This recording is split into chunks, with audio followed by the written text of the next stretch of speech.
여러분 안녕하십니까, 진성호입니다.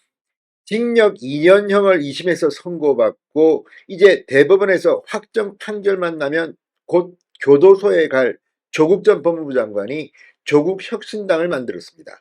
그런데 조국혁신당은 비례대표 이 정당, 전문 정당을 표방하고 있고, 지금 민주당의 이 더불어민주당 비례연합 위성정당 다음으로 지금 지지율이 잘 나오고 있습니다.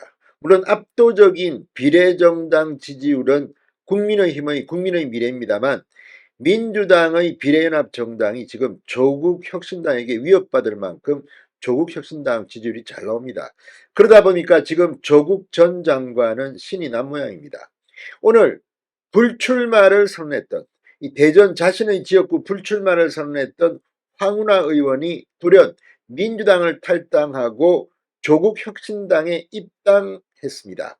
자, 오늘 조국혁신당 대표와 악수를 하는 황운하 의원의 표정, 두 사람 다 그리 밝게 보이지는 않았습니다. 한 사람은 2심 징역 2년, 한 사람은 1심 징역 3년, 대법원에서 형만 확정되면 감옥에 가야 될 사람들입니다. 그런데 지금 손을 잡고 있습니다. 또 대전 자신의 지역구 불출마를 선언한 이유는 당의 압박 때문에 보입니다. 이 황운하 의원 불출마 선언 기자회견을 예고했다가 취소했다가 다시 열고, 아무튼 좀 추한 모습을 보였습니다. 그런데 이번에는 불출마 선언도 무색하게 비례대표로 국회에 들어갈 수도 있다는 뜻을 밝혔습니다. 자, 오늘 조국 전 장관과 황운하 의원의 손을 잡은 모습, 곧 감옥에 갈 두 사람이 지금 조국혁신당에서 비례대표 배지를 달지도 모릅니다. 이게 대한민국 지금 비례대표 위상입니까? 자, 오늘 신장식 조국혁신당 대변인이 SBS에 나와서 조국 전 장관이 이 2심에서 징역 2년형을 받았는데 어떻게 국회의원 출마를 할 수가 있느냐는 질문에 답을 한 게 있습니다. 이걸 보면 참 조국도, 조국혁신당도, 황운하 의원도, 또 이 조국혁신당에 참여하는 뭐 박은정 등등, 참 대한민국 정치가 구렁텅이에 빠지고 있다는 생각이 듭니다. 어쩌면 조국 전 장관과 황운하 의원이 악수하면서 조국혁신당을 통해 국회에 들어가겠다, 이건 곧 들어가자마자 대법원 판결과 동시에 손잡고 감옥에 간다는 것을 국민들 앞에 이야기하는 것 같다. 그래서 황운하 의원의 조국혁신당 입당은 조국 대표 입장에서도 사실은 악수를 둔 것 같습니다. 그럼에도 불구하고 지금 조국혁신당은 지지율은 높게 나오지만 현역 의원은 한 명도 없습니다. 그런데 황운하 의원 이삭 죽기에 성공하면서 이제 원내정당이 됐습니다.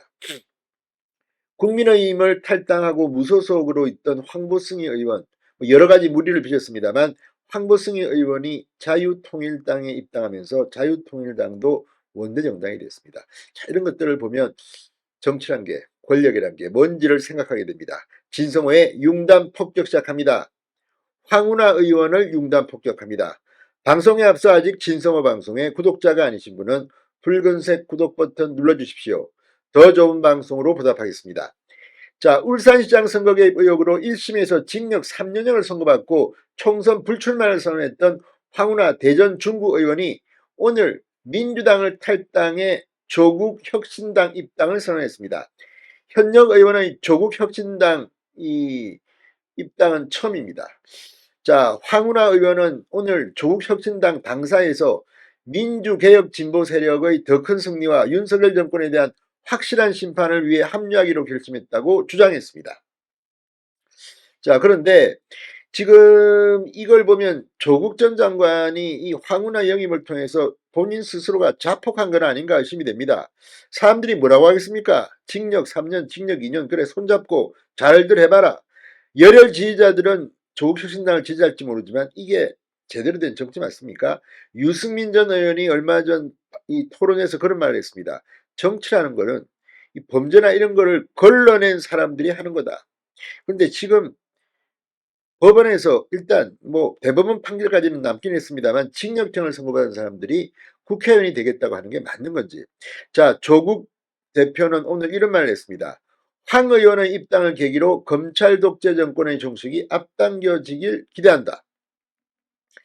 자, 그러면서 이 황 의원이 불출마 선언을 했다는 소식을 듣고 제가 연락드려 입당을 제안했다고 설명했습니다. 조 대표는 처음에는 황 의원이 민주당 탈당에 부담을 느껴 고사했고 제가 여러 번 설득했다. 자, 그런데 황운하 의원은 친명 성향으로 분류되어 왔습니다. 그런데 이제 이재명을 배신한 것인지 아니면 다시 배지를 달고 싶은 것이지 어쨌든 민주당을 탈당했습니다. 황운하식 민주당 탈당도 처음입니다. 대부분의 민주당 탈당자들은 뭐 컷오프를 당했다든지 뭐 여러 가지 이유로 나왔는데 황운하는 이재명을 비판하며 나온 것은 아닙니다. 희한합니다. 아무튼 자, 황 의원 이 대구 중구 출마나 비례대표 등 총선 관련 언급은 피했지만 22대 국회 입성에 대한 의지를 드러냈다고 JTBC는 보도했습니다. 황운하 의원은 민주당에서 총선 출마가 불투명해지니 불출마를 선언하다가 했다가 비례대표 재선의 길로 선회한 것 아니냐는 취지의 질문에 비례대표를 전제해 입당한 것은 아니다라면서도 비례대표는 제가 결정할 일은 아니고 당의 의견이 있을 수 있다. 뭐 있을 것이다. 이렇게 답했습니다. 이걸 보면 뻔합니다. 또 비례대표로 한 번 더 재선하겠다 이런 건지. 아무튼 오늘 신장식 조국혁신단 대변인이 SBS 라디오 김태현의 정치쇼에 나와서 조국 전 장관이 2심까지 유죄 판결을 받고서도 창당에 총선에 출마한다는 지적에 대해서 그러면 뭐 하라는 얘기냐? 그러면 조국은 앉아서 푸시업하고 뒤에 등 근육 있는 사진만 찍어 올리고 이러고 살란 이야기냐라고 반발했습니다. 자, 2심까지 유죄가 확정된 피고인이 정치를 해서 창당하고 배지를 다는 것을 어떻게 보느냐는 김태현의 질문에 대법원에서 판결이 날 때까지 국민들이 호불호의 감정들이 있을 것 같아 이렇게 말했습니다. 조국 전 장관이 정치 말고는 할 수 있는 방법이 없다고 생각하시는 국민도 계신다. 단 하루가 되더라도 단 하루의 의정활동을 하더라도 선명한 가치를 가지고 국회에서 역할을 하겠다. 조국이 피선거권이 박탈되는 순간이 온다면 당과 국민들이 이어갈 것이라고 말했습니다. 본인들도 알고 있다는 거 아닙니까? 하루를 하더라도 국회의원이 그렇게 가벼운 자리입니까? 진성호의 융단 폭격이었습니다. 여러분 감사합니다.